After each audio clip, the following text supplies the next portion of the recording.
Hello प्यारे बच्चों, फिर से आप सबका स्वागत है हमारे इस चैनल लर्न एंड शेयर पे। तो आपकी जीतू भैया फिर से आप लोगों के लिए लेकर आए हैं एक और नया वीडियो। जो हम पढ़ रहे थे प्रारंभिक गणितीय संकल्पनाएं, जो कि बहुत ज़्यादा इंपॉर्टेंट पार्ट है, उसका लेक्चर नंबर ये 2 है। आई होप आप सब बहुत अच्छे होंगे, घर पे होंगे, सेफ होंगे। ठीक है, घर पे रहना है, मस्त रहना है और पढ़ते रहना है। चलो तो आज का लेसन स्टार्ट करते हैं। लास्ट लेसन में अपन ने जो टॉपिक कवर किए थे वो थे फलन। तो फलन में हमने बहुत सारी चीज़ें पढ़ी, जैसे हमने सरल रेखा पढ़ी, उसकी ढाल पढ़ी। उसके बाद हमने द्विघात जो समीकरण था उसके लिए हमने पैराबोला ने परवलय पढ़ा। उसके बाद हमने एक लॉग का फंक्शन भी पढ़ा था और कुछ त्रिकोणमितीय फलन भी पढ़े थे। ठीक है, तो वो सारी चीज़ें जो कि इंपॉर्टेंट थी वो मैं आपको लास्ट क्लास में बता चुका हूँ। अच्छा, लास्ट क्लास में हमने एक द्विपद प्रमेय भी पढ़ी थी, वो भी इंपॉर्टेंट थी। आज जो हम टॉपिक स्टार्ट करने वाले हैं वो वैसे तो मैथमेटिक्स में पढ़ेंगे बच्चे 11th वाले जो हैं हमारे मैथ्स वाले। बाकी जो बच्चे हैं उन लोगों के लिए, और अभी जिन्होंने मैथ्स में टॉपिक नहीं पढ़ा है उनके लिए ये टॉपिक बहुत इंपॉर्टेंट होने वाला है। टॉपिक का नाम है अवकलन यानी डिफरेंशिएशन। बहुत प्यारा टॉपिक है, बहुत इंटरेस्टिंग टॉपिक है और फिजिक्स में ऑलमोस्ट हर दूसरी जगह इसका यूज होता है। ठीक है, तो जैसे मैंने आपको बोला था 3 मेजर टॉपिक हमारे पास हैं, फलन, अवकलन और समाकलन। कोशिश करेंगे जितना हमें काम आता है अवकलन वो आज हम इस वीडियो में खत्म कर दें। ठीक है, तो चलिए स्टार्ट करते हैं हमारा वीडियो। उसमें हमारी पहली स्लाइड आप सब देख सकते हो। ये प्यारे से 2 बच्चे जो लास्ट क्लास में भी थे सोच रहे हैं df(x/dx) क्या होता है, और एक बहुत अजीब सा फिगर यहाँ पे आपको बना हुआ दिख रहा होगा। चलो तो पहले इसको समझते हैं कि क्या चीज़ होती है डिफरेंशिएशन यानी अवकलन होता क्या है। तो ये छोटा सा हमारा बालक नन्ना मुन्ना सा, और ये सोच रहा है कि अवकलन क्या चीज़ होती है। ठीक है, तो अवकलन को समझाने के लिए एक छोटा सा एग्जाम्पल है। जैसे कि मैंने आप लोगों को पहले भी बताया था कि जब अंतर परिमित होता है, जैसे लास्ट क्लास में जब अपन ने ढाल के बारे में बात की थी, तो ढाल का फॉर्मूला अपन बार बार क्या लिख रहे थे, हम लिख रहे थे del y over del x, है ना। तो मैंने आपको क्या, डेल का मतलब मैंने आपको बोला था हम लिख सकते हैं इसको y2 minus y1 upon x2 minus x1। तो जब ये जो हमारा डिफरेंस था y2 माइनस y1 का या x2 माइनस x1 का, अगर ये डिफरेंस परिमित हो, मतलब इसकी कोई ना कोई वैल्यू आ रही हो, बहुत छोटी नहीं हो, मतलब जिसको हम रीड कर सकें या इसके साथ कैलकुलेशन कर सकें, जैसे 5 अंतर आया, 2 आया, 3 आया, 0.5 भी आया, 0.1 भी आया, 0.2 भी आया, चल जाएगा। तो उस केस में अगर अंतर हमारा परिमित है तो उसके लिए हम लगाते हैं डेल का साइन। लेकिन किंतु परंतु ऐसा कुछ हो जाए जैसे कि इसके अंदर है, इस टेबल में अगर आप देखें ढंग से, तो टेबल के अंदर हम y2 की वैल्यू देखें तो 100 है, y1 की वैल्यू 50 है, डिफरेंस आराम से 50 निकल रहा है। y1 की वैल्यू 100 है, y2 की वैल्यू 100 है, y1 की वैल्यू कम कर दी, अब कर दी 99, तो अंतर आया 1 का। अब y2 की वैल्यू हमने कर दी 100 और y1 की हमने वैल्यू कर दी 99.5 यानी 99.5, अभी डिफरेंस आया 5 का। तो इन सब के लिए हम आराम से डेल y का यूज कर सकते हैं, मतलब हम डेल लगा सकते हैं क्योंकि अंतर क्या है, परिमित। लेकिन मान लो हम कुछ ऐसा दे दे, तो देखो जैसे हमने y2 का मान ले लिया 100, अभी तो y2 का मान हम बार बार चेंज ही नहीं कर रहे, y2 का मान तो 100 है, लेकिन y1 का मान हो गया 99.9999999 ऐसे चलता जा रहा है। अब अगर मैं आपको बोलूंगा कि y2 माइनस y1 निकालो, तो y2 माइनस y1 हो जाएगा 0.0000, जितनी बार भी जीरो आप लगा सकते हो वो, और लास्ट में आ जाएगा 1। अब ऑब्वियस सी बात है, ऐसी चीज़ों को लिखना भी पॉसिबल नहीं है और ऐसी चीज़ों को हम डेल से प्रदर्शित भी नहीं करते हैं। तो ऐसे बहुत सूक्ष्म अंतर के लिए हम फिजिक्स में या मैथमेटिक्स में दूसरा सिंबल यूज करते हैं जिसको अपन बोलते हैं डी। ठीक है ना, यहीं से एक्चुअली शुरुआत हो जाती है हमारे डिफरेंशिएशन की। तो हमने यहाँ पे 2 ही चीजें समझी, अगर अंतर हमारा परिमित है तो उस केस में हम डेल लगा देते हैं, और अगर अंतर हमारा परिमित नहीं है, मतलब बहुत छोटा है, बहुत सूक्ष्म है, तो उस केस में हम क्या लगा देते हैं, डी। जैसे कि हमारे इस एग्जाम्पल के अंदर था, जिसके अंदर अंतर कितना आ रहा है, 0.0000, जहां तक 0 बोल सकते हो वहां तक बोलो, फिर लास्ट में 1 लगा देना। ठीक है, तो अब प्रॉब्लम कहाँ आ रही है, प्रॉब्लम आ रही है अपने ढाल में। अब मान लो एक एग्जाम्पल देते हैं हम आपको। अब मान लो ये ढाल के बारे में हम पढ़ रहे हैं, और मान लो कि इस बार हमारे x2 का जो मान है वो हमारा 100 और x1 का मान है हमारा 99.9999, जैसे हमारा इसके अंदर था। अब ऑब्वियस सी बात है, जब आप ढाल निकालोगे तो आप ऊपर लिखोगे, चलो जो भी डेल y की जो भी वैल्यू आ रही है, हमें डेल y से भी मतलब नहीं है, लेकिन हमारा जो नीचे वाला भाग है उसमें कितना मान आएगा, 0.00000 और लास्ट में आएगा 1। तो प्रॉब्लम क्या है कि हमारा जो हर है यानी डिनोमिनेटर जो है हमारा, उसका मान तो बहुत छोटा है। अब इस मान को मैं लगभग 0 बोल सकता हूं, लेकिन अगर मैंने इसके मान को 0 बोल दिया तो जैसे अगर हमारे हर में 0 आ जाता है तो हमारा जो भी फ्रैक्शन होता है यानी जो भी भिन्न होता है उसका मान जो होता है वो क्या हो जाता है, अनंत हो जाता है, जिसको हम बोलते हैं नॉट डिफाइंड। ठीक है ना, तो प्रॉब्लम यहां आ गई कि अगर अंश में हो जाता नहीं तो कोई इश्यू नहीं थी। अंश में अगर मैं डेल वाई की जगह लिख देता 0 अपॉन समथिंग में लगी हुई 0, कोई प्रॉब्लम ही नहीं है, ठीक है ना।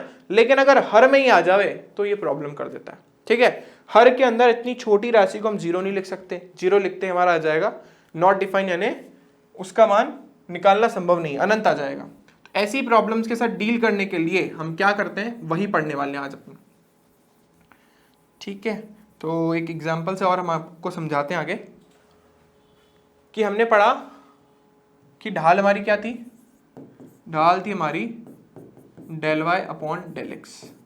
लेकिन किंतु परंतु अगर हम बोल रहे हैं कि डेल एक्स का मान बहुत सूक्ष्म है, बहुत छोटा है, ठीक है ना, 0.0001 है, मतलब वो लगभग 0 के बराबर है, तो उस केस में हमारे लिखने का तरीका चेंज हो जाएगा। हम इसको कैसे लिखेंगे, लिमिट LIMIT, लेकिन शॉर्ट में सिर्फ लिमिट लिखते हैं, क्योंकि जो हमारा डेल एक्स है उसमें परिवर्तन बहुत सूक्ष्म है, उसका मान लगभग 0 के बराबर है, 0 तो नहीं है ना, लगभग 0 के बराबर है, तो हम लिखते हैं डेल एक्स टेंड्स टू 0।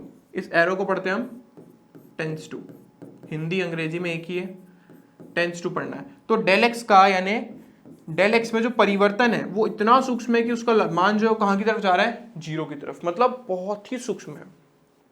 तो फिजिक्स में जो हमने limit del x tends to 0 del y over del x लिखा है, मतलब del Y upon del x लिखा है, इसको फिजिक्स में हम लिख देते हैं d Y upon D x. तो हमने डी एक्स क्यों लिखा या डी क्यों लगाया डेल की जगह, क्योंकि हम बोल रहे हैं अंतर बहुत सूक्ष्म है।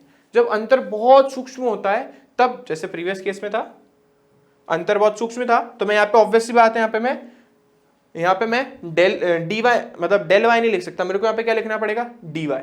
जैसे इस वाले केस में हमने यहाँ पे डेल एक्स लिखा क्योंकि एक्स का अंतर बहुत सूक्ष्म है और वाई का भी अंतर बहुत सूक्ष्म है, तो हमने लिख दिया del Y upon del x. तो आपको समझना है क्या कि अगर हमारा हर बहुत सूक्ष्म है तो हम उसको इस तरीके से लिखते हैं फिजिक्स में। आपको बुक के अंदर ये नहीं मिलेगा, बुक के अंदर से हम इतना सा लिख देते हैं लिमिट, लिमिट को शॉर्ट में लिखते हैं LIM, limit del x tends to 0, मतलब 0 की ओर है, इसका मान लगभग 0 के बराबर है लेकिन 0 नहीं है, और लिख देते हैं इसको del Y upon del x, और इसको लिख देते हैं हम d Y upon D x. अब ये क्या बता रहा है, जो कल बता रहा था, d Y upon D x क्या बता रहा था, d Y upon D x बता रहा था y का x के सापेक्ष परिवर्तन, y का x के सापेक्ष परिवर्तन, तो ये भी यही बता रहा है y का x के सापेक्ष अवकलन या परिवर्तन, एक ही बात है। तो आप इसे पढ़ेंगे ऐसे, इसे आप पढ़ेंगे y का x के सापेक्ष परिवर्तन, या इसको हम परिवर्तन को हम बोल सकते हैं अवकलन, ठीक है ना। तो हमने क्या करा, इस बार हम y में तो परिवर्तन देख रहे हैं x के सापेक्ष, लेकिन इस बार x में परिवर्तन बहुत सूक्ष्म है, ठीक है ना, बहुत अत्यंत सूक्ष्म है। मान लो कोई वस्तु गति कर रही है, ठीक है ना, और मैंने आपसे पूछ लिया कि भाई बताओ 5th सेकंड पे यानी 5वें सेकंड पर उसका वेग कितना है, ठीक है ना। आपको 5वें सेकंड पर वस्तु का वेग निकालना है, जबकि आपको वस्तु के लिए विस्थापन समय वक्र दे रखा है, ठीक है ना। ये डिटेल में हम पढ़ेंगे चैप्टर नंबर 3 के अंदर। तो विस्थापन और समय का हमें वक्र दे रखा है। तो मैंने आपको लास्ट क्लास में बताया था कि ढाल क्या देती है, हम कैसे पता करते हैं, y को x से डिवाइड कर दो, तो विस्थापन अपॉन समय आपको क्या देगा, वेग। तो मान लो कि आपके पास कुछ ऐसा कर्व बना हुआ ना, ऐसा टेढ़ा मेढ़ा सा, और मैं आपको पूछ रहा हूँ 5th सेकंड पे भी इसका वो बताओ, 5th सेकंड पे वस्तु का वेग क्या था। अब आप बोले सर कैसे पता करें, क्योंकि आपने तो फॉर्मूला बताया ढाल का d y del Y upon del x. तो यहां पर अगर मुझे विस्थापन लेना है तो 5वें सेकंड के विस्थापन को 5वें सेकंड के समय से डिवाइड करना पड़ेगा, लेकिन उसकी वैल्यू तो डायरेक्ट है नहीं, हमें तो वक्र दे रखा है। तो हम क्या करेंगे, इसकी ढाल निकालने के लिए हम इसके आगे का एक छोटा सा पॉइंट लेंगे, ठीक है ना, आगे ले सकते हो पीछे। मान लो मैंने इसके आगे का पॉइंट लिया 5.00001, इसके कॉरेस्पॉन्डिंग कुछ विस्थापन का मान भी आ रहा होगा। तो अब प्रॉब्लम क्या है, चलो जो भी मान आ रहा है विस्थापन का उससे मतलब नहीं है। मैं जब डिनोमिनेटर में यानी हर में लिखूंगा तो मैं हर में लिखूंगा 5 दशमलव, जब मैं डिफरेंस लिखूंगा ना यहाँ पे डेल एक्स की जगह, तो मेरे को डेल टी लिखना है, समय में परिवर्तन। यहाँ मैं लिखूंगा विस्थापन को मैं लिख देता हूँ s और समय को मैं लिख देता हूँ t। तो जब मैं डेल टी लिखने जाऊंगा ना, डेल टी में लिखूंगा 5.0000, कितनी बार 0 लिखा था, 4 बार, तो 4 बार 0 और 1, इसमें से 5 को घटाया तो मेरे पास बना है 0.00001। भाई ये तो गड़बड़ हो गई, मान तो बहुत सूक्ष्म हो गया। तो जब मान बहुत सूक्ष्म हो गया तो फिर हम del s upon del t use नहीं करेंगे, हम क्या यूज करेंगे, हम बोलेंगे इसको कि भाई समय में जो परिवर्तन है बहुत सूक्ष्म है, तो उसको हम क्या लिख देंगे, D S upon D T, यानी विस्थापन का समय के सापेक्ष अवकलन या विस्थापन का समय के सापेक्ष क्या बोलते हैं परिवर्तन, कुछ भी बोल रहे आप, दोनों ही सही है। ठीक है, तो अवकलन आया कहां से, जब प्रॉब्लम हम कहां फंस गए कि जब हमारा जो हर है, ढाल में तो हम चल रहे थे आराम से, लेकिन जैसे हमारा हर जो है बहुत सूक्ष्म हो गया, ठीक है ना, तो उस केस में हम उसको del Y upon del x नहीं लिख सकते।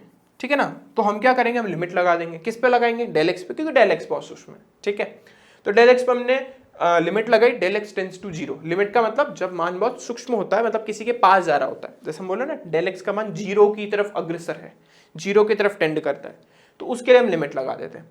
ठीक है ना, लगभग जीरो के बराबर है, तो del Y upon del X क्या हो जाता है हमारे पास, D Y upon D X. ठीक है, इसमें से D Y upon D X में से डी अपॉन डी एक्स जो हमारे पास आ रहा है, इसको हम बोलते हैं अवकलन का ऑपरेटर। ठीक है ना, अवकलन का ऑपरेटर। अब अवकलन का ऑपरेटर क्या होता है सर, जैसे हम जोड़ना, घटाना, गुणा करना, भाग करना, ये सब के सब ऑपरेटर ही हैं। मान लो कोई मशीन है, ठीक है ना, कोई मशीन है, इस मशीन में प्लस का साइन रखा हुआ है, आपने उसको 2 दिया, आपने इसको 3 दिया, तो ये जोड़ के 5 बता देगा। यानी इस मशीन का, इस प्लस का एक स्पेसिफिक काम है। क्या काम है, बहुत आसान सा काम है, 2 नंबर दो, जोड़ के दे देगा। गुणा लिखा है, 2 नंबर को गुणा करके दे देगा। तो वैसे ये भी एक तरीके का ऑपरेटर है, यानी ये भी एक तरीके की मशीन है जो क्या करती है, किसी भी, जो भी आप यहाँ पे फलन लिखोगे, जो भी आप फंक्शन लिखोगे, जो भी आप फलन यहाँ पे आप लिखोगे गोले की जगह, उसका अवकलन कर देगी किसके सापेक्ष, एक्स के सापेक्ष। बस फिजिक्स में हम एक्स के सापेक्ष अवकलन बहुत कम करते हैं, हम जनरली समय के सापेक्ष करते हैं। तो अगर मैंने कहीं लिखा है ऐसा, तो ये भी अवकलन का ऑपरेटर ही है। यहाँ पे हम किसी भी, जो भी यहाँ पे हम फलन लिखेंगे, इस गोले की जगह कुछ भी हो सकता है फलन, जो भी हम लिखेंगे उसका टी के सापेक्ष अवकलन हो जाएगा। तो हम इसको पढ़ेंगे, जो भी फंक्शन लिखा है फलन का, जो भी, मान लो मैंने एफ एक्स लिखा है, तो चलो मैं इसको लिख देता हूँ यहाँ पे, गोले की जगह मैंने लिखा एफ एक्स, मान लो कोई फलन है एफ एक्स, ठीक है ना, तो फलन एफ एक्स का टी के सापेक्ष अवकलन। ठीक है, तो ये हमारा क्या होता है, डी अपॉन डी एक्स, इसको अपन बोलते हैं ऑपरेटर। ठीक है ना, इसको अपन क्या बोलते हैं, ऑपरेटर, डिफरेंशिएशन ऑपरेटर। ठीक है, डिफरेंशियल ऑपरेटर। चलो इन सबको हम रब करते हैं, इन सारी कहानी को हटाते हैं और इस ग्राफ से इस चीज को समझने की कोशिश करते हैं कि हम और क्या कहना चाहते हैं। तो ग्राफ में, जैसे मैंने आपको लास्ट क्लास में बताया था कि हम कोई 2 पॉइंट ले लेते हैं, ठीक है ना, ग्राफ के ऊपर, जैसे मैंने एक स्ट्रेट लाइन ली थी ना, उस पर हमने कोई 2 पॉइंट ले लिए थे, और एक पॉइंट के लिए मैंने बोला था ये हो गया हमारे पास x1, ये हमारे पास हो गया y1, और ये हमारे पास हो गया x2, ये हमारे पास हो गया y2। फिर हमने एक त्रिभुज बना दिया था और इस त्रिभुज से थीटा कोण से हमने उसकी ढाल निकाल ली थी। परंतु हमें ढाल बहुत ही कम डिस्टेंस पे निकालनी है। जैसे मैंने आपको बोला ना 5 और 5.0001 आ जाए, तो ढाल की उस केस में हम डेल एक्स नहीं लिखेंगे, उस केस में अपन क्या लिखेंगे, dx, क्योंकि परिवर्तन बहुत सूक्ष्म है। ऐसे ही y में या फंक्शन में जो भी परिवर्तन है उसको अपन ने क्या लिख दिया, dfx। तो अब इस बार ढाल क्या निकल जाएगी, y में परिवर्तन अपॉन x में परिवर्तन, मतलब ऐसा कुछ। तो हो तो वही रहा है, हम निकाल तो भी ढाल ही रहे, लेकिन बस x में परिवर्तन बहुत सूक्ष्म है, बहुत छोटा सा अंतर है। ठीक है, तो ये था इन सब टॉपिक्स के बारे में कहानी। ठीक है, जनरली जब अपने को किसी भी बिंदु पर उसकी मतलब स्पर्श, मतलब हमें उसका टेंजेंट निकालना होता है। ठीक है, जब अपन टेंजेंट निकालते ना, जो मतलब एक रेखा जो कि किसी भी कर्व को, किसी भी वक्र को टच करके जाती है, जिसको अपन टेंजेंट बोलते हैं, तो वो अगर हमें कभी भी निकालनी हो तो अपन इसका यूज करते हैं। बस ध्यान रखना है कि d अपॉन डी एक्स या d अपॉन डी टी, जो भी हम लिखना चाहते हैं, जैसे फिजिक्स में तो हम d अपॉन डी टी लिखेंगे, ये ऑपरेटर है, फलन इसके आगे लगता है और उस फलन का x के या t के सापेक्ष अवकलन होता है। ठीक है ना, ये अवकलन के ऑपरेटर्स हैं। ठीक है, अब अपने को समझना है कि फलनों का अवकलन करते कैसे, तो उसके कुछ नियम है, वो अपने को पढ़ने पड़ेंगे। तो हमारा टॉपिक है अवकलन के नियम। बहुत ही प्यारा टॉपिक है और बहुत ही इंपॉर्टेंट टॉपिक है। इससे प्रीवियस स्लाइड में मैंने आपको पूरी कोशिश करी है कि आपको समझ आ जाए कि अवकलन का मतलब क्या होता है। तो फिजिक्स में एक बार मैं और बता देता हूँ, जहां भी हमने ऐसा लिख दिया, जैसे फिजिक्स में हम जनरली टी के लिए लिखते हैं, ठीक है ना, तो जैसे हमने वेग की बात करते हैं, हम बहुत जगह देखा होगा आपने, ऐसा समझ ही नहीं आता, तो यहाँ पे लिखा है limit del t tends to zero, मतलब हमारा जो हर है उसमें परिवर्तन बहुत कम है, तो इसको हम क्या लिख देंगे, ds अपॉन dt, ठीक है ना।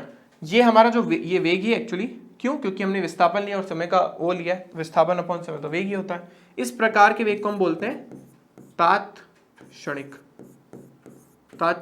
वेग, ठीक है ना। तात्क्षणिक मतलब किसी क्षण विशेष पर, किसी पर्टिकुलर इंस्टेंट पर, 5वें सेकंड पे, 6वें सेकंड पे, 7वें सेकंड पे, 10वें सेकंड पे, अगर मुझे वेग निकालना है या कुछ भी निकालना है, जो भी हमने बोला तात्क्षणिक चीज निकालनी है, तो हम उसका अवकलन करते हैं, ठीक है ना। लेकिन अगर मैं आपसे बोलूं 5वें सेकंड से 10वें सेकंड तक वस्तु का वेग क्या था, तो फिर मैं इसका यूज नहीं करूंगा, फिर उसमें मैं del s upon del t use करूंगा, ठीक है ना, क्योंकि मैंने एक रेंज दी, एक परिमित रेंज दी, ठीक है ना। तो ये था इसके बारे में, इसको हटाते हैं सबको। हाँ जी, तो देखो हमारा पहला जो रूल है वो है किसी भी नियतांक का अवकलन, तो कभी भी कोई भी नियतांक आपके सामने आ जाए, उसका अवकलन हमेशा कितना होता है, 0, ये आपको याद रखना है। किसी भी नियतांक को अंग्रेजी में बोलते हैं बेटा कांस्टेंट, तो इसको मैं शॉर्ट में लिखता हूँ CONST ना, CONST का मतलब कांस्टेंट है, कांस्टेंट मतलब नियतांक। जब भी आप किसी नियतांक का अवकलन करते हैं, चाहे किसी के भी सापेक्ष कर रहे हो, चाहे x के सापेक्ष कर रहे हो, चाहे t के सापेक्ष कर रहे हो, चाहे k पे, जो भी आपके पास हो, किसी के भी सापेक्ष आप कर रहे हो, जैसे हम x के सापेक्ष कर रहे हैं, तो उसका अवकलन हमेशा कितना होगा, 0। जैसे मैंने आपको बोला भाई 2 का अवकलन करके बताओ x के सापेक्ष, आप बोलोगे 0। मैंने बोला बेटा a कोई एक नियतांक है, उसका अवकलन करके बताओ x के सापेक्ष, आप बोलोगे 0। तो किसी भी नियतांक का अवकलन हमेशा क्या होता है, 0 होता है, ठीक है ना। तो ये तो बेसिक सी बात थी, हमारे काम आएगा आगे। फिर नेक्स्ट है नियतांक गुणन का अवकलन, मतलब अगर कोई फलन है और उस फलन के साथ ही मैं आपको दिखा देता हूं, कोई फलन है मान लो fx और उसके साथ एक नियतांक लगा हुआ है c, ठीक है ना, तो हम क्या करेंगे, उस c को बाहर पटक देंगे, ठीक है ना। जैसे मैं आपको समझाता हूं, जैसे मैंने आपको बोला 2x² का अवकलन करना है, किसके सापेक्ष, x के सापेक्ष, तो 2 इसमें क्या है, नियतांक, x² फलन है, तो हम क्या करेंगे, इस 2 को बाहर फेंक देंगे, इस 2 को बाहर फेंक के और x² का अवकलन कर देंगे। कैसे करेंगे अभी हम बता रहे हैं, बाकी आपको समझना है कि हमको करना क्या है, कि जो भी हमारा कांस्टेंट है, जो भी नियतांक है, उसको बाहर फेंक देते हैं। अगर कांस्टेंट ही आ जाए सीधा, मैं बोलूं 2 का अवकलन करना, आप बोलोगे 0। लेकिन अगर मैंने आपको बोला 2x² का अवकलन करना है x के सापेक्ष, तो 2 को बाहर फेंको और x² का अवकलन कर दो, ठीक है। तो ये तो बेसिक सी बातें थी। हमें इसमें मोस्ट इंपॉर्टेंट जो पढ़ना है वो है घातों के नियम, ठीक है ना, ये फिजिक्स में सबसे ज्यादा काम आता है। तो ये मोस्ट IMP समझ लो आप, फिजिक्स में बहुत काम आएगा इसका, बहुत ज्यादा यूज है इसका। तो देखो सिंपल सा रूल है, सिंपल रूल ये बोलता है कि अगर आपके पास कहीं पे भी किसी भी की घात है, जैसे हम x के सापेक्ष कर रहे हैं, तो हमने बोला x की घात n है, तो आप क्या बोलोगे कि घात को पटको आगे और घात में से एक कम करके लिख दो ऊपर, ठीक है। घात में से घात जो उसको आगे पटक दो और घात में से एक कम कर दो, ठीक है। जैसे प्रीवियस वाले एग्जाम्पल में, हाँ, इसके अंदर हमें जैसे किसका अवकलन करना था, x² का, तो सिंपल है, हम बोलेंगे घात कितनी है इसकी, 2 को आगे फेंको और 2 में से कम कर दो, तो उत्तर क्या है हमारे पास, 2x, यानी उत्तर कितना हो गया हमारे पास, 4x, ठीक है ना। भाई ये 2 तो अपनी जगह था ही, ये तो बाहर ही रहेगा। अवकलन किसका करना है, x² का, किसके सापेक्ष, x के सापेक्ष। x² का अवकलन में घात आगे आई और घात में से एक कम किया, तो हो गया हमारे पास 2x, घात में से कम किया तो 2 - 1 हमारे पास 1 आएगा, 1 हम लिखते नहीं है, तो आंसर आ गया 4x, ठीक है। अब इससे बेस्ड कुछ रूल्स हम एग्जाम्पल्स देख लेते हैं, रूल तो हमने पढ़ ही लिया। तो मान लो पहला एग्जाम्पल हमारे पास, मैंने आपको बोला भाई मुझे तो x⁴ का अवकलन करके बताओ कितना हो, मैंने बोला सर सिंपल है, 4 आगे ले आओ, 4 में से कम कर दो, कितना आ जाएगा हमारे पास, 4x³, ठीक है। मैंने आपको बोला बेटा एक काम करो कि ना ये 3 की पावर 3x³ का अवकलन करके बताओ, तो आपने बोला सर सिंपल है।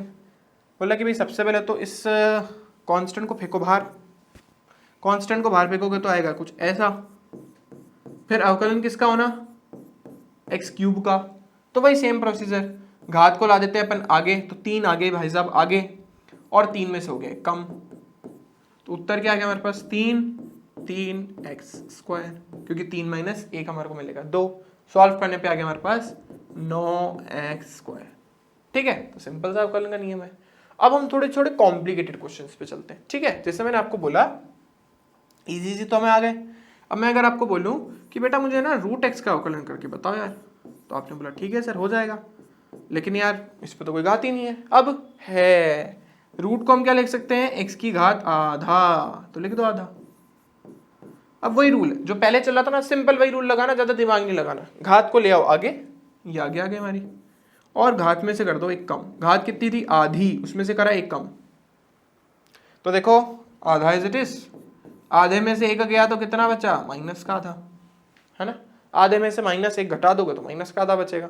अब यार ये माइनस का है ना आधा अच्छा नहीं लग रहा है, तो हम एक काम करते हैं, उसको प्लस करने के लिए ना ये भाई साहब को ना नीचे ले जाते हैं। नीचे ले जाएंगे तो घात धनात्मक हो जाएगी।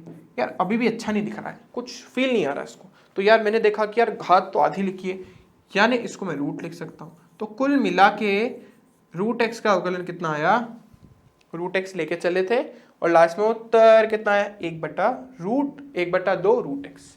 अभी मैं आपको एक एक स्टेप बता रहा हूँ। ऑब्वियस सी बात है, जब आप करोगे, प्रैक्टिस करोगे, तो आपको इतने सारे स्टेप्स नहीं करने, स्किप करते हुए चलना है। ठीक है ना। ऐसे आप कोई भी एग्जांपल ले सकते हो, कोई सा भी क्वेश्चन कर सकते हो।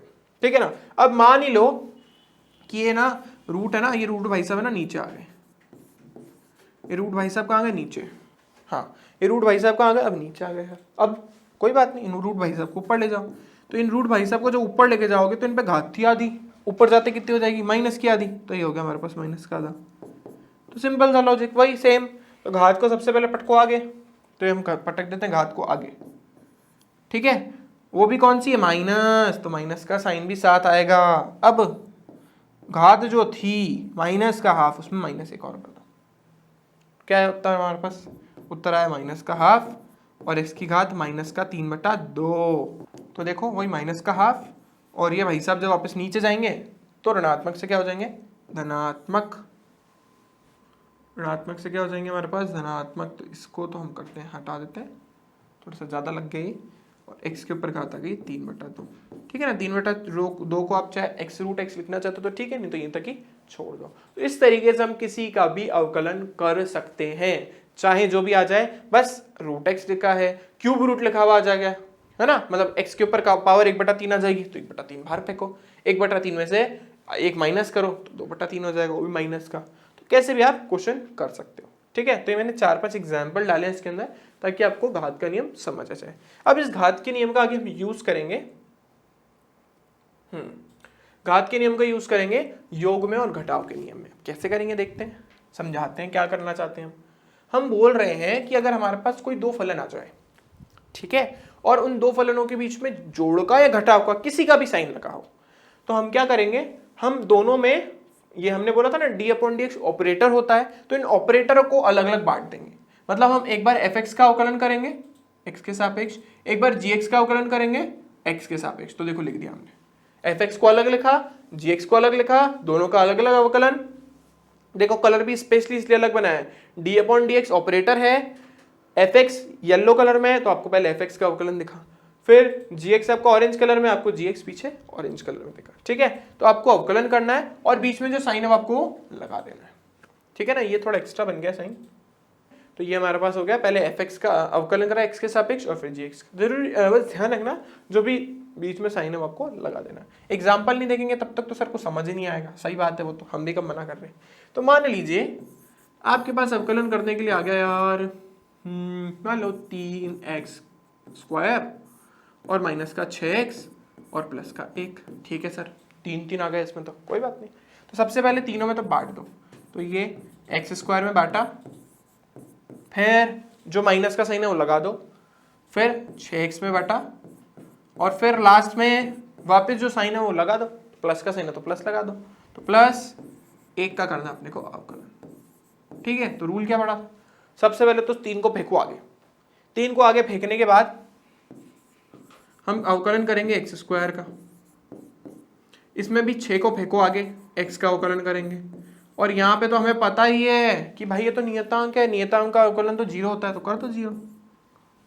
ठीक है ना, एक चीज मैंने आपको और नहीं बताई, वैसे तो बताने की जरूरत नहीं थी, वैसे आपको समझ आ जाएगा कि जब भी हमारे पास ऊपर एक बच जाए ना, जैसे x का करना है या t का t के सापेक्ष करना, तो उसका अवकलन हमेशा एक ही होता है।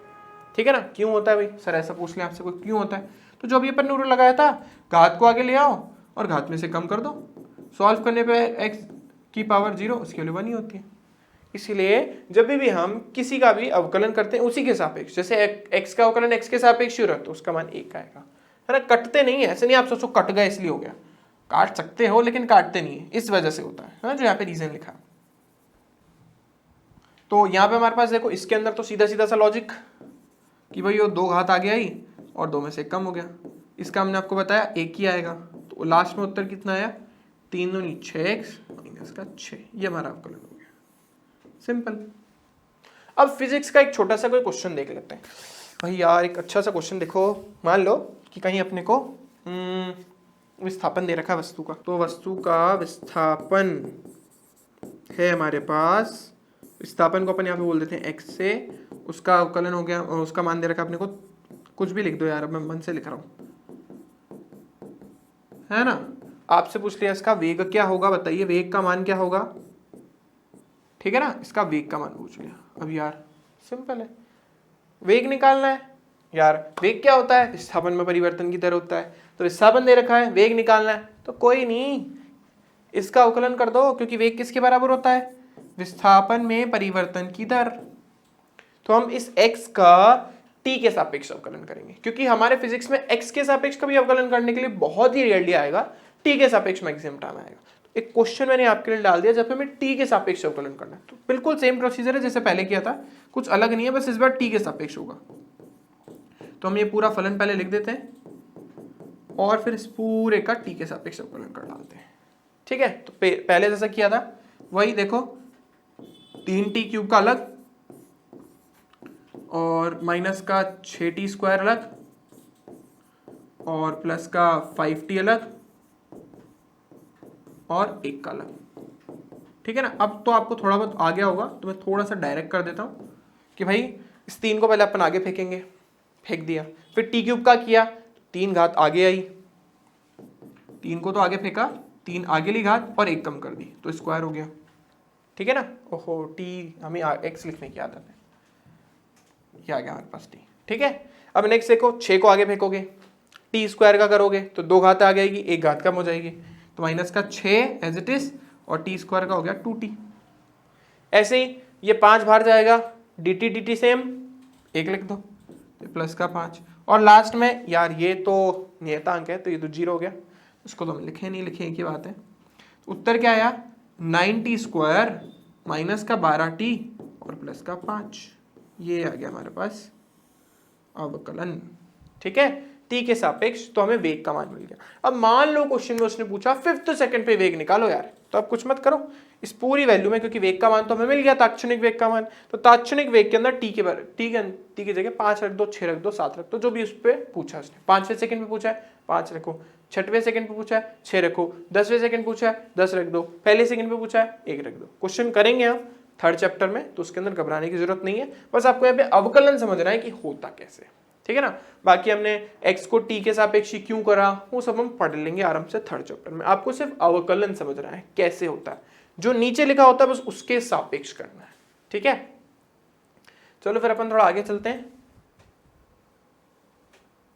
अब हमारे पास गुणा का नियम, ये भी बहुत सुंदर नियम है, मतलब अगर दो फंक्शन का गुणा हो रहा हो तो फिर हम कैसे अवकलन करेंगे अपने को देखना है। देखो सिंपल सा नियम है, हमने बोला कि भाई पहले मान लो दो फंक्शन है, तो मैंने fx और gx लिखने के बजाय सिर्फ f और g लिख दिया, ठीक है ना। तो एक फंक्शन है f और एक है g, तो आपको एक बार करना है f का, g को बाहर फेंकना है, एक बार करना है g का और एक बार f को बाहर फेंकना है, ठीक है। तो पहला फलन ये दूसरा फलन, ऑर्डर मैटर तो वैसे नहीं करता लेकिन हमें फॉलो करना चाहिए, क्यों, क्योंकि भाग में हेल्प करेगा। तो पहले आप f का अवकलन कर दो, g को बाहर फेंक दो, फिर दूसरी बार g का अवकलन कर दो, f को बाहर फेंक दो, ठीक है ना। पहले वाले का करा, दूसरे वाले को एज इट इज रख दिया, फिर दूसरे वाले का करा, पहला वाला एज इट इज। जब तक हम समझाएंगे नहीं एग्जांपल से तब तक समझ नहीं आएगा। इससे पहले मैं आपको कुछ चीज बता रहा हूँ, वो आप यहाँ पे देखिए। ये मैंने लास्ट स्लाइड में लिखा है, लास्ट स्लाइड में वैसे मैं पढ़ाऊंगा, लेकिन हमें ऐसे कुछ त्रिकोणमितीय फलन हैं जिनका और अवकलन याद होना चाहिए, जैसे कि साइन का कॉस होता है और कॉस का माइनस साइन होता है। तो मैं आपको, क्योंकि क्वेश्चन मुझे कराना है गुणा का, तो मैं आपको दो का यूज करना बता देता हूँ। अभी दो का मैं यूज करूंगा, एक साइन का यूज करूंगा और एक मैं कॉस का करूंगा। तो साइन का अवकलन क्या होता है कॉस, और कॉस का क्या होता है माइनस साइन। ठीक है ना, फॉर्मूले तो आपको लर्न करने ही पड़ेंगे, जो जो काम के मैं भी आपको बता दूंगा। तो गुणा का नियम समझाने के लिए मैंने आपके एक साइन फंक्शन ले लिया, क्योंकि उससे समझ अच्छे से आएगा। ठीक है ना, तो कहाँ गए हम वापस, हाँ ये रहे। तो मान लीजिए हमारे पास कोई फलन है, फलन आया हमारे पास, प्रॉब्लम देखते अपन कि भाई x साइन x, या चलो x स्क्वायर साइन x, कुछ भी ले सकते हो आप। अब देखो भाई दो फंक्शन है या नहीं है, पहला फलन है एक्स स्क्वायर, दूसरा फलन है साइन एक्स। सर क्या sine x into x square नहीं हो सकता? हो सकता है। पहला फलन साइन एक्स को ले लो, दूसरे फलन को एक्स स्क्वायर ले लो, उससे कोई फर्क नहीं पड़ना। तो हमारा पहला फलन और ये हमारा दूसरा फलन। अभी हमने क्या बोला, सिंपल था रूल, पहले का अवकलन करो, पहले का अवकलन करो, दूसरे को एज इट इज छोड़ दो, मतलब sine x as it is पड़ा रहेगा। दूसरी बार पहले वाले को एज इट इज छोड़ दो और दूसरे वाले का अवकलन कर दो। तो जो d अपॉन dx के आगे लिखा होता है अवकलन हमेशा उसी का ही होता है, क्योंकि ऑपरेटर है। ऑपरेटर तो किन नंबरों के बीच में लगेगा तभी रिजल्ट देगा ना। तो यहाँ पे ऑपरेटर के आगे जो लिखा हुआ होगा ना, यानी d अपॉन dx के आगे जो लिखा होगा उसका अवकलन करेंगे। ठीक है, बाकी सबको छोड़ देंगे। तो हमें यहाँ पे एक्स स्क्वायर का करना है x के सापेक्ष, और यहाँ पे साइन एक्स का करना है x के सापेक्ष। देखो यहाँ पे तो sine x as it is पड़ा बेचारा, है ना। यहाँ पे एक्स स्क्वायर में वही घात आगे आती है और घात में से कम हो जाता है, तो सीधा हो गया 2x plus x square as it is. अभी साइन एक्स का लर्न कराया था आपको cos x, तो आगे ले लो cos x। ठीक है, ये आ गया हमारा अवकलन। ठीक है, इस तरीके से हम गुणा का नियम लगाते हैं। पहले वाले का करेंगे दूसरा एज इट इज, दूसरे वाले का करेंगे पहला एज इट इज। एक और प्रॉब्लम देख लेते हैं इसके ऊपर। अब मान लीजिए मैंने आपको दिया है साइन एक्स और गुणा कॉस एक्स। ठीक है ना, दो फलन मैंने क्या दिए, साइन एक्स गुणा कॉस एक्स। तो इसमें दो फलन कौन कौन से दिख रहे हैं आपको, एक है साइन और एक भाई साहब है कॉस। तो ये एक तो भाई साहब है साइन और एक भाई साहब हमारे पास कॉस। तो हम क्या करेंगे, पहले एक का करेंगे दूसरा एज इट इज रखेंगे, फिर दूसरे का करेंगे पहला एज इट इज रखेंगे। तो पहले हम कर लेते हैं साइन एक्स भाई साहब का, तो ये साइन एक्स का हो गया भाई साहब, और ये जो कॉस एक्स भाई साहब है इसको तो पटक दो आप बाहर, तो ये कॉस एक्स को पटक दिया बाहर। दूसरी बार ये कॉस एक्स भाई साहब खुद अंदर घुसेगा, साइन एक्स को बाहर पटक देगा, तो इसमें हमने साइन एक्स को बाहर पटक दिया और अवकलन किसका कर दिया, कॉस का। ठीक है, तो रूल सिंपल, पहले वाले का करो दूसरा वाला एज इट इज, दूसरे वाले का करो पहला वाला एज इट इज। आप लोगों में से कुछ बच्चे ऐसा भी सोच रहे होंगे कि यार सर पे पहले दूसरे वाले का कर दूंगा तो क्या होगा, कुछ फर्क थोड़ा ना पड़ेगा। बिल्कुल कुछ नहीं पड़ेगा, पर अच्छी प्रैक्टिस तो यही है कि आप पहले पहले वाले का करो फिर दूसरे वाले का, बाकी ऑर्डर मैटर नहीं करता यहाँ पे। ठीक है, लेकिन भाग के नियम में करेगा, इसलिए मैं आपको बोल रहा हूँ ऐसा करने के लिए। तो cos x as it is sine x का कर दो, फिर साइन एक्स को एज इट रखो, cos x का कर दो। ठीक है, तो देखो cos x तो हमारा हो गया एज इट इज, साइन का हो गया हमारे पास cos, पढ़ा था अभी। इसमें साइन एक्स भाई साहब एज इट इज, और ये देखो cos का कितना हो गया, माइनस का साइन। तो क्या उत्तर आया हमारे पास, cos square x minus sine square x।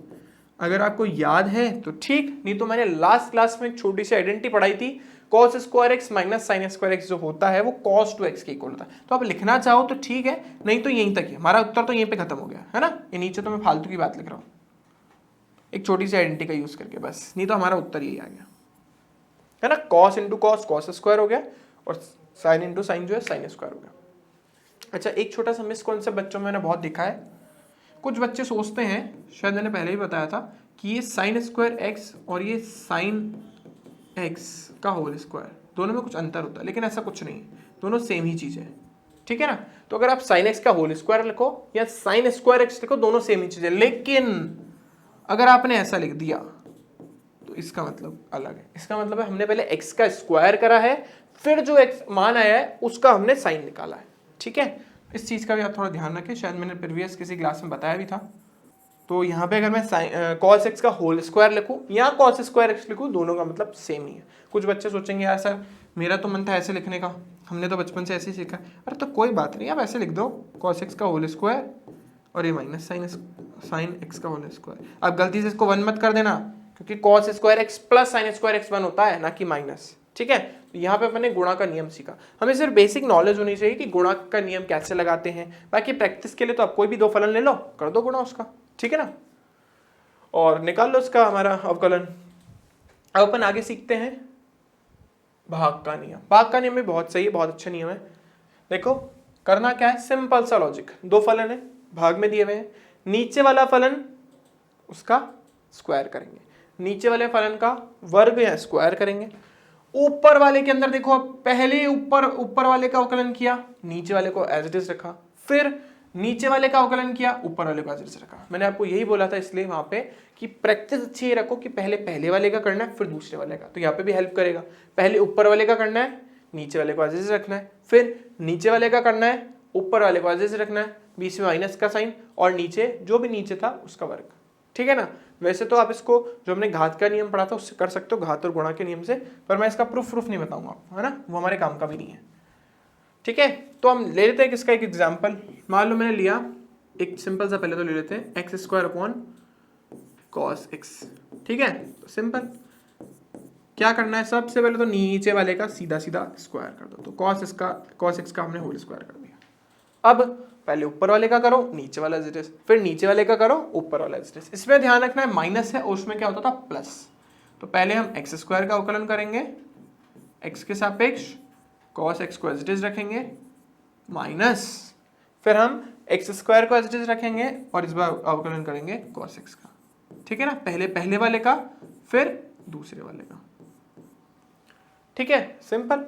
Cos x आपका as it is, x square का अवकलन वही, घात को फेंको आगे और घात में से कर दो एक कम, तो 2 आया आगे और 2 में से गया तो सिर्फ 1, माइनस एक्स स्क्वायर हमारा as it is, cos x का अवकलन अभी हमने सीखा माइनस का साइन एक्स और अपॉन कॉस एक्स का होल स्क्वायर, ठीक है। तो हमारा आंसर क्या आया 2x, सिर्फ मैं इसको आगे लिख रहा हूँ क्योंकि बेटर तो ये होता है कि इसको हम आगे लिखें, तो 2x कॉस एक्स और plus x square sine x और अपॉन कॉस एक्स का होल स्क्वायर या कॉस स्क्वायर एक्स, जो आप लिखना चाहो। तो ये हमारा हो गया उत्तर, ठीक है ना।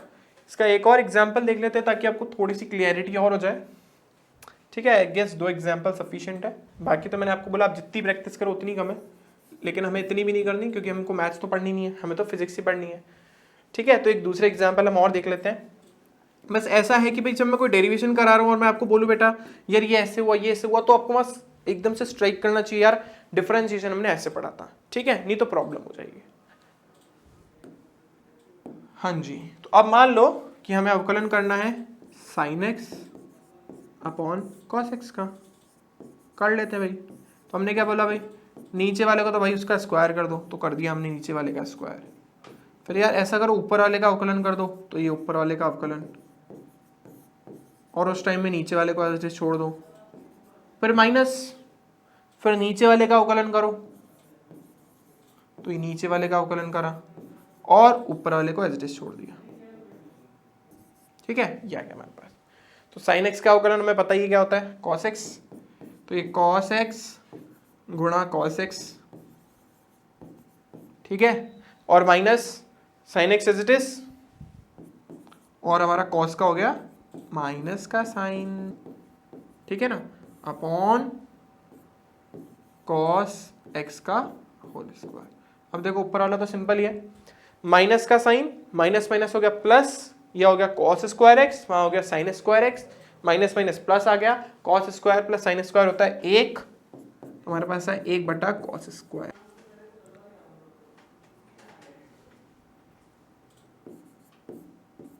ठीक है। अब देखो सिंपल सा लॉजिक है, एक्चुअली साइन अपॉन कॉस 10 होता है और 10 का अवकलन अगर आप देखोगे आगे वाली स्लाइड में मैंने डाला है लास्ट में, हाँ देखो यहाँ पे हमने डाला है कि जो tan थीटा होता है sine upon cos tan theta होता है, तो tan थीटा का अवकलन क्या हो गया sec स्क्वायर थीटा। तो हमने तो प्रूफ भी कर डाला भाग के नियम से, भाग का नियम भी समझ लिया और प्रूफ भी कर लिया, ये आ गया हमारे पास आराम से, कोई इशू नहीं था, ठीक है। तो हमने 2 भाग के नियम के एग्जाम्पल भी डाल दिए, नीचे वाले का करना अवकलन, पहले ऊपर वाले का अवकलन, नीचे वाला एज इट इज, फिर नीचे वाले का करना और ऊपर वाला एज इट इज, ठीक है। अब चलते हैं हम आगे, नेक्स्ट है हमारा श्रृंखलन नियम।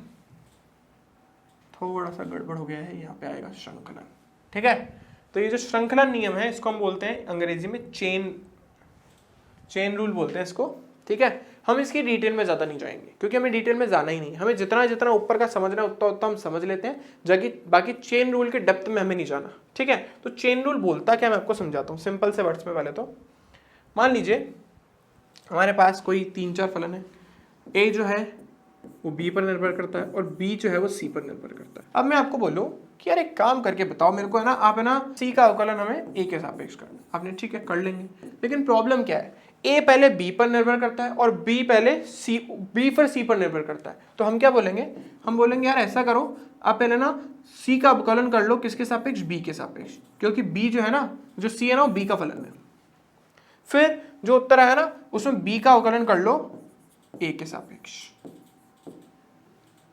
ठीक है ना। हमने क्या किया, हमने बोला यार सी जो है ना पहले वो बी का फलन है, तो हमने पहले सी का अवकलन बी के सापेक्ष किया, फिर जो बी था वो ए का फलन था तो बी का जो अवकलन है वो ए के सापेक्ष होगा। अगर आपको ढंग से दिख रहा होगा तो एक्चुअली एक दूसरे से कट रहे हैं, ऑल दो काटा नहीं जाता, इनको काटने का कोई लॉजिक नहीं बैठ रहा, बस हमने बोला कि सी बी का फलन है और क्या बोलते बी ए का फलन था और हम सी का ए के सापेक्ष अवकलन निकालना चाहते थे, तो सी का पहले ए के सापेक्ष निकाला, फिर एक बी का जो है सी का पहले बी के सापेक्ष निकाला और बी का ए के सापेक्ष निकाला। चलो अब ज्यादा इतना डेप्थ में नहीं जाते, सीधी सीधी बात करते हैं कि कहना क्या चाह रहे हैं हम। मान लो भाई ये छोटा सा डब्बा, नहीं आपके घर की बात करते हैं ना, तो ये डब्बे में डब्बा, डब्बे में चाबी, है ना, डब्बे में डब्बा, डब्बे में चाबी, चाबी हो गई डब्बे के अंदर लॉक, अब निकालना उसे बाहर, ठीक है। तो प्रॉब्लम क्या है कि आपको पहुंचना है चाबी तक, जो कि चाबी जैसी नहीं दिख रही, तो आप मान लेना कि चाबी है, ठीक है, तो हमारी कुछ चाबी जैसी है, ठीक है, तो हमारी चाबी हो गई, या कुछ भी आपका कुछ भी चीज़ अंदर पड़ी है, तो हमने बोला ये चाबी है और आपको क्या करना है, आपको अंदर चाबी तक पहुँचना है। तो आपने बोला यार डायरेक्ट तो पहुँच नहीं सकते, पहले इसको तोड़ना पड़ेगा, या इसका एक दरवाजा है मान लो और फिर इसका दरवाजा है, ठीक है ना, घर के अंदर कबर्ड के अंदर चाबी, तो पहले घर का दरवाजा खोला जाएगा, फिर कबर्ड तक जाया जाएगा, फिर कबर्ड का दरवाजा खोला जाएगा और फिर उस चाबी तक पहुंचा जाएगा। बस श्रृंखला नियम भी यही होता है।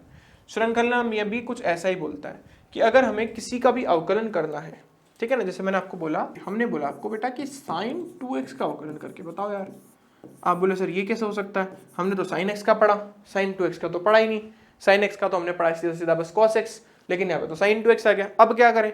अरे तो कोई बात नहीं, sin x किसका फलन है, 2x का, और 2x किसका फलन है, x का। देखो कुछ ऐसा है, sin किसका फलन है, 2x का, और 2x किसका फलन है, x का। तो रूल क्या बोल रहा है, पहले आप sin का अवकलन कर दो 2x के सापेक्ष, फिर 2x का अवकलन कर देना x के सापेक्ष, जो भी अपन ने पढ़ा ना, c b का फलन था और b a का फलन था। यहाँ मतलब पहले ये वाला डब्बा खोलो, बड़ा वाला बाहर वाला, फिर उसके अंदर छोटा वाला डब्बा खोलो, फिर अपनी चाबी तक पहुंच जाओ। तो देखो आप इसको करते कैसे। अब मैं आपको बहुत ज़्यादा कॉम्प्लिकेटेड मेथड नहीं बता रहा हूँ, सिंपल सा मेथड बता रहा हूँ, कुछ नहीं करना, ठीक है ना। वैसे तो अलग अलग तरीके हैं इसको करने के, सिंपल सा लॉजिक, कुछ मानना सानना नहीं, आप तो बस sin x का अवकलन सोचो, ठीक है ना। अब हमने तो sin x पढ़ा है ना, sin 2x थोड़ा ना पढ़ा है, तो आप ऐसा मान लो थोड़ी देर के लिए कि ये हमारा x ही है, मान लो थोड़ी देर के लिए मान लो कि सिर्फ x ही लिखा है, ठीक है सर मान लिया।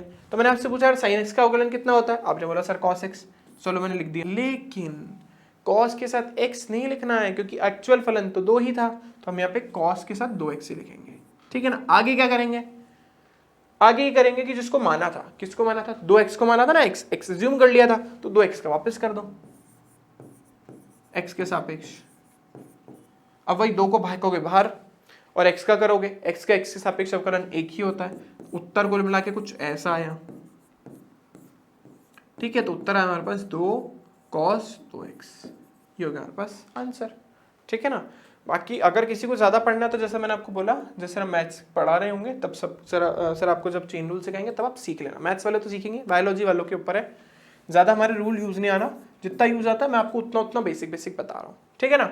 अब मान लो कहीं आपके पास आ गया कि यार मैं आपको बोलूँ कि यार ना cos x² निकाल के बताओ, ठीक है, आपने बोला सही है सर, कोई इशू ही नहीं है। सबसे पहले क्या है कि यार मेरे को तो cos x आता है, cos x² नहीं आता, तो आप x² को ज्यूम कर लो, x² को भी x मान लेते हैं 2 मिनट के लिए, चलो ठीक है मान लिया। 2 मिनट के लिए x माना तो cos x का अवकलन क्या होता है सर माइनस का sin x, लेकिन x नहीं लिखना है, जो लिखा है वही लिखना है, बस माना है थोड़ी ना। अब अज्यूम किसको किया था एक्स स्क्वायर, तो जिसको अज्यूम किया उसका अवकलन वापस कर दो, ठीक है। तो ये माइनस का sine x square as it is, और एक्स स्क्वायर के अंदर घात को आगे फेंको, घात में से एक कम करो तो आ गया हमारे पास 2x। तो कुल मिला के उत्तर कितना आया माइनस का 2x साइन एक्स स्क्वायर। कुछ नहीं करा, कभी भी हम जनरली इस 2x को आगे मतलब पीछे नहीं रखते, तो उसको हमने उठा के यहाँ पे रख दिया, ठीक है। बाकी कुछ चेंज नहीं करा, ये लिखोगे तो भी सही है।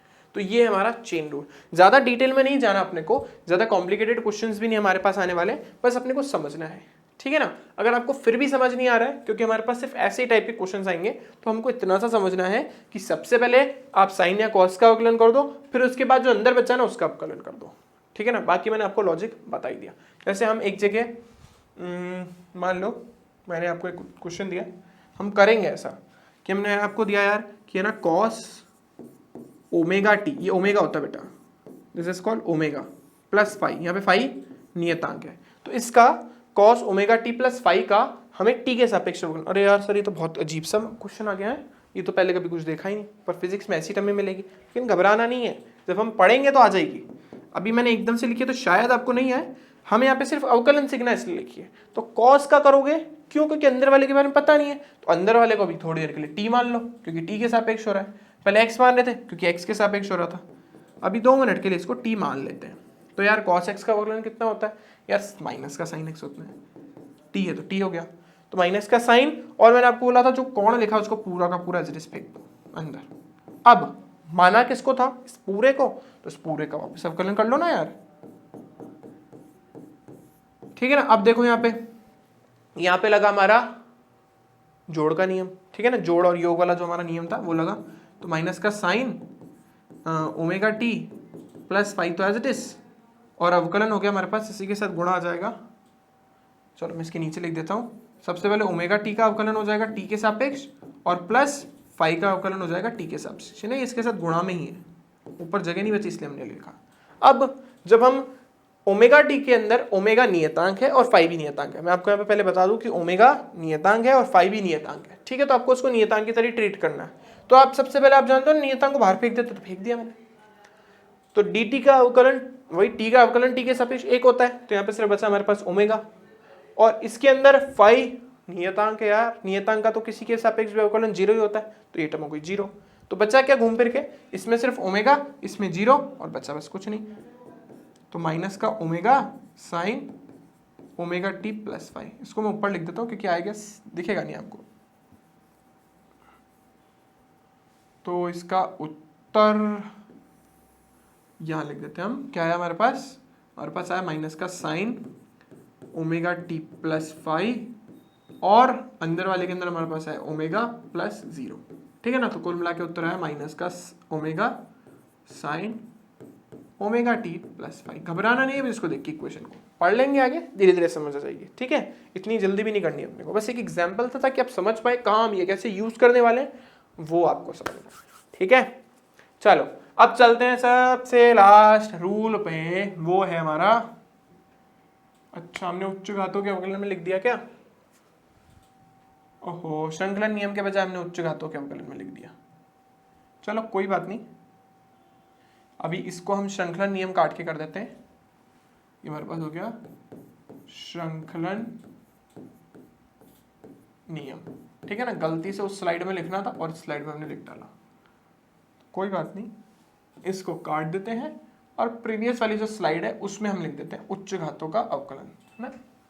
इसको काट दो और यहाँ पे लिख देते हैं अपन उच्च घातों का अवकलन, उच्च घात अवकलन। अब ये उच्च घात अवकलन क्या होता है वो देखना अपने को, ठीक है। उच्च घात का मतलब हुआ, जैसे मैंने अभी तक आपको बोला, एक बार अवकलन करेंगे तो उसे हम क्या लिखेंगे, D F x upon D T, इसको हम क्या लिख सकते हैं, एफ डैश एक्स। कहीं मैंने आपको 2 बार करने के लिए बोला, 2 बार, तो अब क्या करोगे, सिंपल, एक बार किया था उसका एक बार और कर लो, लेकिन मैंने आपको क्या बोला, इसको आप क्या लिखोगे, इसको आप लिखोगे D square F x upon D x square, या इसको हम और क्या लिख सकते हैं, एफ डबल डैश एक्स। ठीक है ना, मतलब 2 बार, 3 में 3 बार, 4 में 4 बार। तो हम एक उदाहरण ले रहे थे, उदाहरण एक बार वापस चलो ले लेते हैं, कोई इशू वाली बात नहीं है।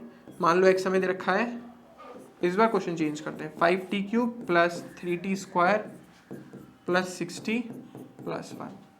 अभी हमें क्या निकालना था, त्वरण यानी a का मान। a किसके बराबर होता है, dv अपॉन dt। तो ये कॉन्सेप्ट तो मैं आपको समझा ही चुका हूँ, तो यहाँ पे वापस नहीं लिख रहा मैं। ठीक है, तो सबसे पहले अपन निकालेंगे वेग। वेग किसके बराबर था, dx अपॉन dt। x का करना है t के सापेक्ष अवकलन, तो simple 5t cube plus 3t square plus 60 plus 1। T के सापेक्ष कर दो अवकलन, तोड़ दो। पहले 5t क्यूब अलग प्लस 3t स्क्वायर अलग और प्लस 60 प्लस 1 अलग, है ना। तो ये 60 अलग और ये प्लस 1 अलग, सिंपल है। देखो वही 5 को फेंकोगे आगे, फिर उसके बाद किसका करोगे, टी क्यूब का, तो उसमें 3 को फेंकोगे आगे, फिर टी घाते कम हो जाएगी, तो वही सिंपल वापस हम वही लॉजिक लगा रहे हैं। ठीक है ना, इसमें 3 को बाहर फेंकोगे आप, टी स्क्वायर का करोगे तो 2 आगे आया और टी हो गया, प्लस 6 आगे आएगा, D T upon D T कितना हो गया 1, और 1 का तो 0 होता है। तो हमारा कुल मिला के उत्तर सिर्फ इतना आया, 15t स्क्वायर प्लस 60 प्लस 6। अब हमें क्या निकालना है, हमें तो a निकालना है। वो किसके इक्वल होता है, a होता है dv अपॉन dt के इक्वल। a होता है हमारा dv अपॉन dt, a बराबर हो गया हमारा dv अपॉन dt। ठीक है ना, तो जो आपका a वेग आया उसका अवकलन कर दो, 15t स्क्वायर प्लस का 6t प्लस का 6 अपॉन t। ठीक है, करने पे क्या आएगा देखते हैं, करते हैं चलो नीचे लिख देते हैं इसको, है ना। तो सबसे पहले अपन ने 15t का करा, वही अलग अलग करना है। 15t में 15 बार आएगा, t स्क्वायर का हो जाएगा 2t, प्लस 6t में 6 बार आ जाएगा, t का हो जाएगा 1 और 6 का तो होता है 0। जैसे अपन ने पहले किया था बिल्कुल वैसा ही करना है। ठीक है, तो ये हमारे पास हो गया 30t प्लस 6, तो ये हमारा त्वरण का मान आ गया। बस हो गया क्वेश्चन सॉल्व। ठीक है, तो 2 बार अवकलन करने का मतलब ये होता है। अब जैसे हमने यहाँ पे लिखा है तो उसको कैसे लिखेंगे, एक्चुअली हमने जो लिखा है a, उसको हम लिख रहे हैं dv ओवर dt, तो उसको हम एक्चुअली क्या लिख रहे हैं, d अपॉन dx तो एज इट इज, और v का मान क्या था, dx ओवर dt, और इसको लिखेंगे क्या हम, d square x upon dt square. यानी त्वरण जब आप विस्थापन का 2 बार अवकलन करते हैं t के सापेक्ष, तो हमें क्या मिलता है, त्वरण। ठीक है ना, तो ये एक छोटा सा एग्जाम्पल था जिसमें हमें निकालना था। ठीक है, तो आगे चलते हैं हम, ये हमारा हो ही गया। हाँ, कुछ अन्य फलनों के अवकलन हैं जो आपको याद करने पड़ेंगे। इसमें मैं आपको एक छोटी सी ट्रिक बता सकता हूँ जिससे आपको जल्दी याद हो जाएगा। इसमें लॉग जो हमने यहाँ पे लिखा है, पहले मैं आपको बता दूं, इसमें जो लॉग लिखा गया है इसका बेस ई है, मतलब आधार ई है। ठीक है, तो लॉग का तो सीधा सीधा 1/x होता है, e की पावर x का e की पावर x ही होता है। e कहाँ से आया बेटा, मैंने लास्ट क्लास में बताया था, आइलर्स कांस्टेंट को बोलते हैं, आइलर नियतांक को। जैसे 2 की घात x है और है, वैसे यहाँ पे e की घात x, तो e की घात x का e की घात x ही होता है। अच्छा, एक चीज आपको नोटिस करनी है कि जितने भी त्रिकोणमितीय फलनों में देखो जैसे यहाँ पे c आ रहा है, यहाँ पे c आ रहा है, और कहाँ c आ रहा है, यहाँ पे, इन सब के अवकलन में आगे किसका साइन है,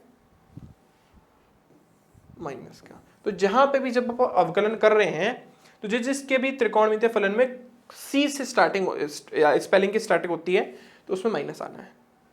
तो साइन का भाई कॉस, तो साइन का हो गया कॉस, कॉस का भाई साइन, तो कॉस का हो गया माइनस साइन, क्योंकि c से स्पेलिंग स्टार्ट हुई। अब ऐसे ही देखो, tan भाई साहब sec के साथ जुड़े हुए हैं, तो ये रहे tan भाई साहब, ये रहे, तो ये tan भाई साहब का क्या हो गया, sec स्क्वायर x। ठीक है ना, ऐसे cot भाई साहब जो हमारे वो cos x से जुड़े हुए हैं, तो cot का क्या हो गया, cos x, tan का sec स्क्वायर और cot का cos स्क्वायर। ऐसे ही भाई ये दोनों आपस में कनेक्टेड थे ना, देखो tan का sec स्क्वायर x हुआ ना, तो sec x बोलेगा यार मेरे को भी तो एक tan दो, तो tan और sec आ गया।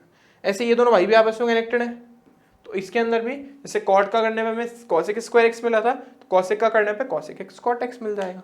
ठीक है, इसमें से काम के कौन कौन से हमारे, एक cos साइन वाला, एक cos वाला, और एक ये लॉग वाला, बस ये 3-4 ही हमारे काम के जो मैंने आपके मार्क करें, ठीक है। मेन ये 3 ही है। अगर आप ये 3 भी लर्न कर लोगे तो, वैसे तो सब कर लोगे तो बहुत अच्छी बात है, पर ये 3 कर लोगे तो भी हमारे लिए काम हो जाएगा, ठीक है। तो इस पूरे लेसन में मैंने आपको अवकलन का पूरा इंट्रोडक्शन दे दिया है। जो भी अवकलन में था वो हमने पढ़ लिया है कि अवकलन क्या होता है, अवकलन कैसे ज्ञात करते हैं, उनके क्या क्या नियम होते हैं, ठीक है। तो आपको बहुत अच्छे से पढ़ना है इसको, क्योंकि मैंने आपको बोला ये फिजिक्स की नींव है, ये नहीं आया तो आपको कुछ भी नहीं आने वाला, ठीक है। इस लेसन के लिए थैंक यू, मिलते हैं नेक्स्ट क्लास के अंदर। स्टे होम, स्टे सेफ, घर में रहना है, सुरक्षित रहना है, बाहर नहीं निकलना है, ठीक है, और पढ़ते रहना है, और वीडियो को शेयर करना है, लाइक करना है, सब्सक्राइब करना है और कमेंट भी करना है, ठीक है। चलिए, thank you for watching this video, मिलते हैं नेक्स्ट क्लास के अंदर, बाय बाय।